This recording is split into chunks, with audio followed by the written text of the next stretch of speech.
débat ivoirien, le débat ivoirien. En Côte d'Ivoire, la promotion des produits Made in Africa connaît un bond. Le biomédecin et chercheur ivoirien Jean-Yves Diamana a été désigné coordonnateur national en République de Côte d'Ivoire de l'Agence panafricaine de promotion des produits Made in Africa. Il a été présenté le mercredi 13 juillet 2023 à Abidjan et il entend porter la voix pour une Afrique unie pour son développement.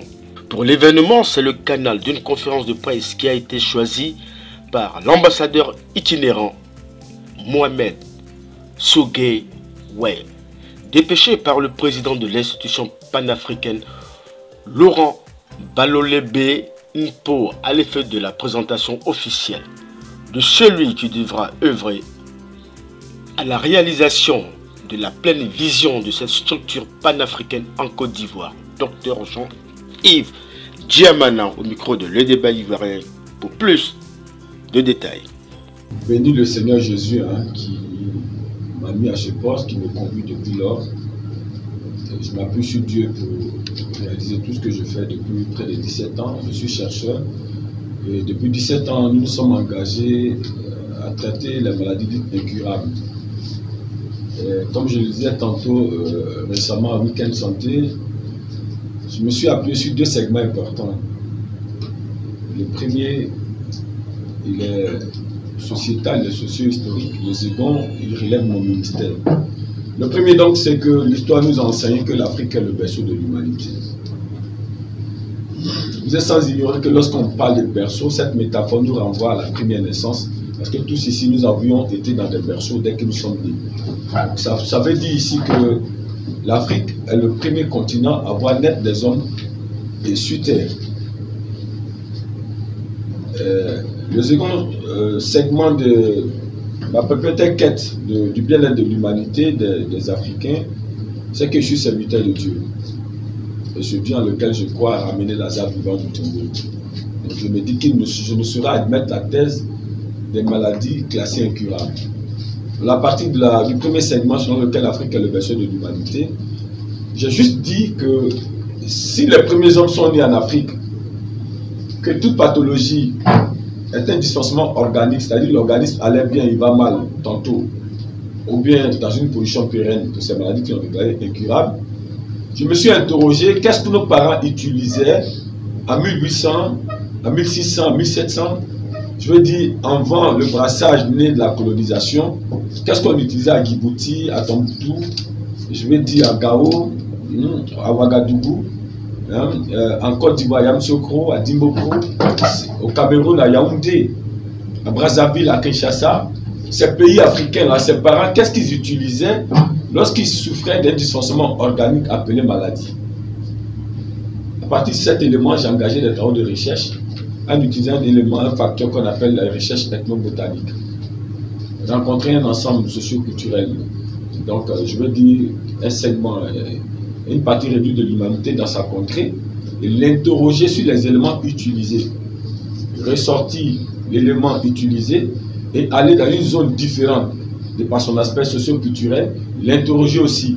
Et quand les éléments semblent converger dans la même donne, prendre ce segment-là comme un élément à retenir, et puis aller vers d'autres contrées jusqu'à avoir, sinon obtenir, un élément commun qui souvent change dans la dénomination. C'est ce qu'on appelle en science les recherches ethnobotaniques. Et lorsque ces éléments, je veux dire, ressortent, fait maintenant l'analyse de toxicité pour voir la partie utilisable qui peut être propre à la consommation humaine sans entraîner de désagréments. Maintenant 17 ans, et sur ces 17 ans, j'ai mis 12 ans de ma vie à vivre en autarcie, être coupé de ma famille, mes relations, mon environnement habituel, et j'ai ressorti des protocoles thérapeutiques pour venir à bout des maladies dites incurables, entre autres le VIH-Sida, le cancer de la prostate, le diabète, l'hypertension, la colopathie fonctionnelle, la stérilité chronique sur tous ces angles andrologiques, donc selon l'homme, gynécologique pour la femme, et puis je veux dire toutes les maladies que vous pourrez déclarer incurables. Sinon, quand on vous a déclaré incurable, pendant 17 ans, j'ai engagé une partie de ma vie à faire des recherches et à trouver des solutions. Vous savez que la science n'est pas, c'est pas de la littérature. La science, c'est l'ensemble des résultats concrets vérifiables.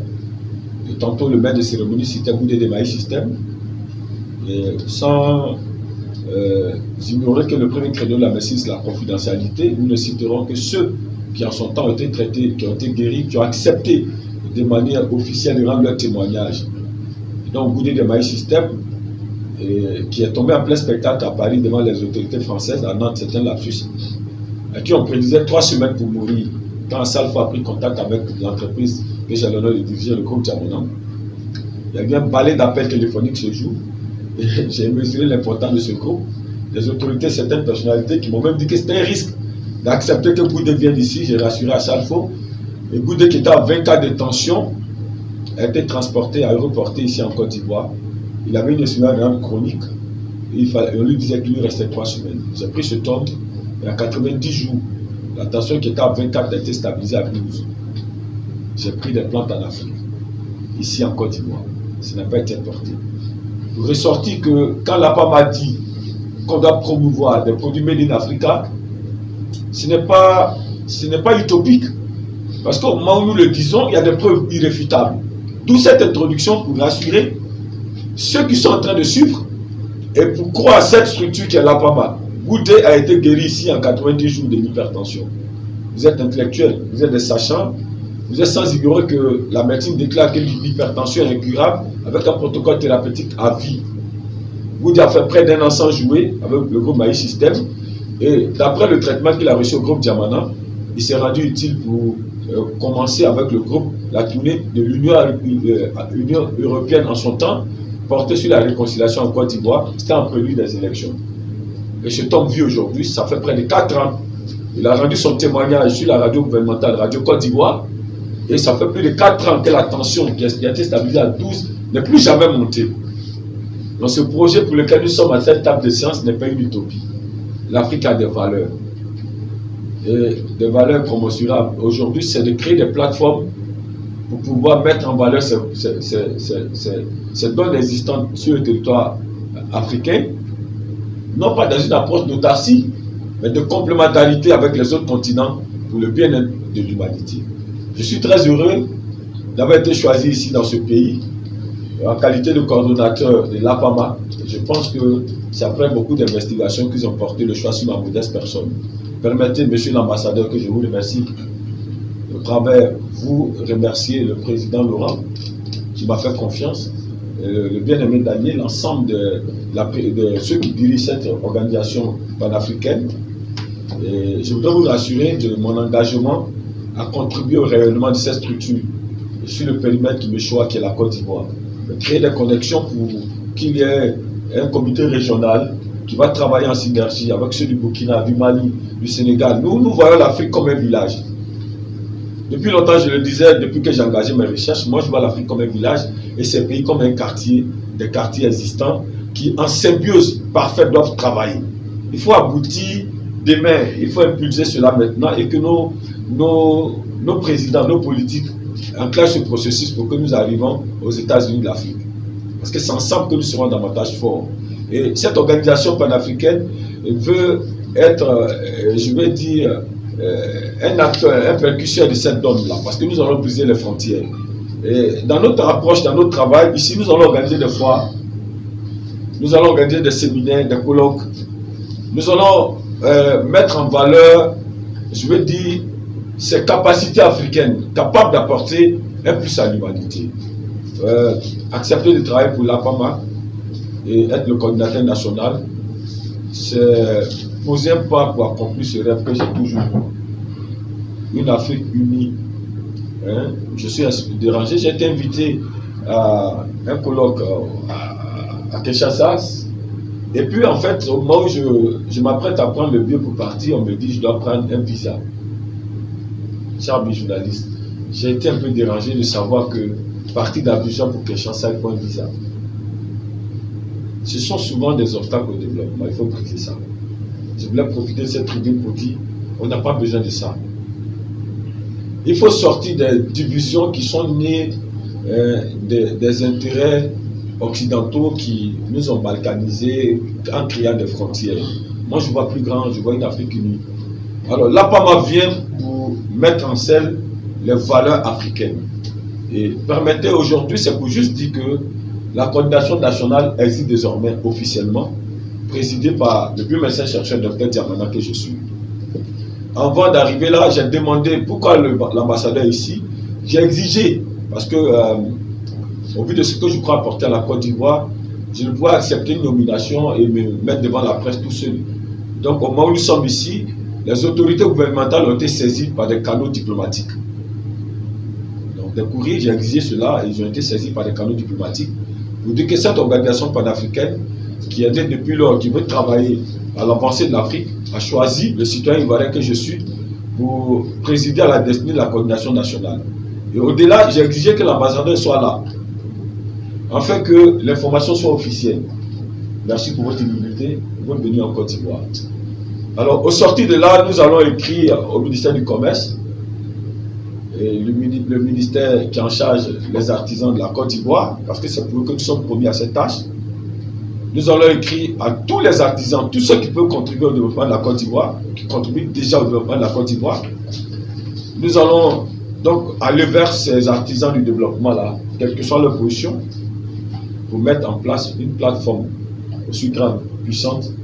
Et au-delà, nous allons nous rendre dans les pays, je veux dire, voisins de la Côte d'Ivoire, pour travailler en synergie avec les coordinateurs nationaux des autres pays, je veux dire, limitrophes à la Côte d'Ivoire. Et ensemble, nous allons envisager des événements qui vont propulser en avant notre Afrique. Ma démarche ici, elle est très simple. Et l'un des éléments qui m'a amené à réfléchir et trouver en bénédiction cette initiative, vous êtes sans ignorer qu'il y a eu le coronavirus. Et en son temps, il était même difficile que les avions se déplacent, volent d'un pays à un autre. Donc, ça contraint chaque pays, chaque continent à se recroqueviller sur soi-même et travailler à faire vivre ses habitants, donc sa population. L'expérience douloureuse que nous avons traversée doit amener nos politiques et nous-mêmes les citoyens lambda, les opérateurs économiques, je veux dire chacun à son niveau, à réfléchir comment nous travaillons à l'autonomisation de nos pays et de notre continent. Parce que le coronavirus est un bon décès. On ne pouvait plus aller en Europe, on ne pouvait plus partir d'un pays africain à un autre pays africain. Il y avait des mesures de barrière, les avions ne pouvaient plus voler. Et plus, quand des tentatives de remèdes ont essayé d'être apportées, on a vu le conflit qu'il y a eu sur la production des vaccins. D'autres pays disent que c'était pour eux, ça ne devait pas aller dans tel pays. Moi, j'ai réfléchi simplement pour dire c'était possible d'éviter l'hécatombe à l'Afrique. Et j'ai engagé des recherches sur place et j'ai sorti un sirop naturel à partir des éléments naturels. Ici en Côte d'Ivoire, ce sirop qui s'appelle BJ12, qui a guéri des gens ici du coronavirus. Mais plus, en son temps, l'OMS nous disait que le variant sud-africain était le plus dangereux.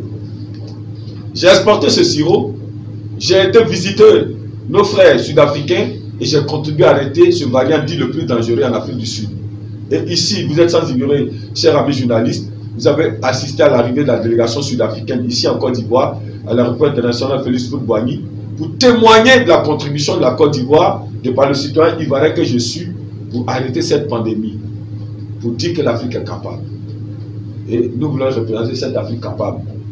Travailler non pas contre l'intérêt d'une autre entité, mais travailler en symbiose avec tous ceux qui cherchent, je veux dire, le bien-être des humains, pour qu'ensemble nous développons dans le domaine de la santé, l'artisanat, l'agriculture, tous les domaines qui peuvent impulser ce continent en fait qu'il ne tend plus la main. Parce que quand nous tendons la main, nous fatiguons plus les autres qui pensent que pour une question de cohérence, je vais dire, de fraternité, d'amitié de la race humaine, qui sont obligés de nous aider. Je veux finir mon intervention pour dire que l'Afrique est capable. Nous avons des capacités unies au point de vue de notre sous-sol, au point de vue du potentiel humain. Nous avons tout ce qu'il faut pour amorcer un développement vrai. Et je voulais inviter les politiques à nous aider, pour rendre tangible, c'est que nous avons déjà, et sur quoi nous voulons nous appuyer pour développer ce continent. Il faut une volonté politique pour que ces projets que nous avons réussissent. Je voudrais déjà remercier tous ceux qui vont se mettre avec nous afin que nous développons notre continent. Que Dieu bénisse l'Afrique. Dieu bénisse l'APAMA. Merci au président Laurent qui a fait confiance à ma modeste personne.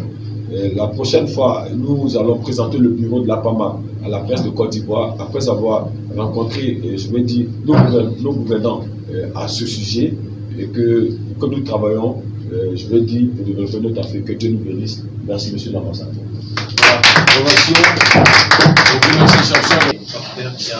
Pour nous, spécialement pour l'agence PAMA, je vais dire que c'est une histoire pour l'Afrique.